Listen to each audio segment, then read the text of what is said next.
আজকে হালি শহরে মৃত তৃণমূল কর্মীর পরিবারের সঙ্গে দেখা করলেন রাজ্যের মুখ্যমন্ত্রী শুভেন্দু অধিকারী এবং তিনি বললেন যে মৃত তৃণমূল কর্মীর পরিবারকে ধন্যবাদ যে তারা রাজ্য প্রশাসনের ওপরে আস্থা রেখেছেন। এই ঘটনা নিয়ে তারা রাজনীতি করার কোনো সুযোগ দেননি, কিন্তু পুলিশের গাফিলতি প্রমাণিত, তার কারণ পুলিশের কাস্টাডিতেই তৃণমূল কর্মীর মৃত্যুর ঘটনা ঘটেছে এবং সেই কারণেই আইও বা তদন্তকারী অফিসারকে সাসপেন্ড করা হচ্ছে এবং আইসিকে ক্লোজ করা হয়েছে। আর কি বলেছেন রাজ্যের মুখ্যমন্ত্রী, আসুন একবার দেখি।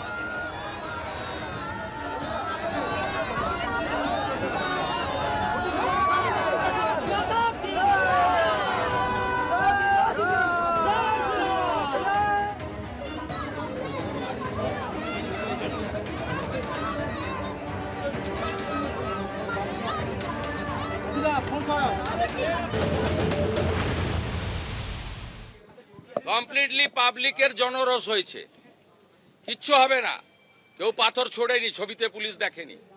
জনরোষ জনরোষ এত চুরি করেছেন, আপনি পুলিশকে জানিয়ে আসলে আমি সব ব্যবস্থা নিতাম।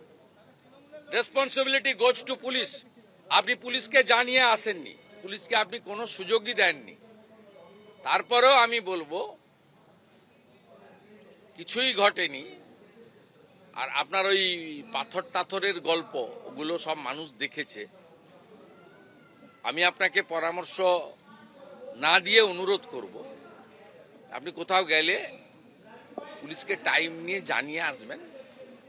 যতটুকু ব্যবস্থা করার পুলিশ করবে এবং আপনার যদি কোনো লোক থাকে তার সঙ্গে লিয়াজো করেই করবে।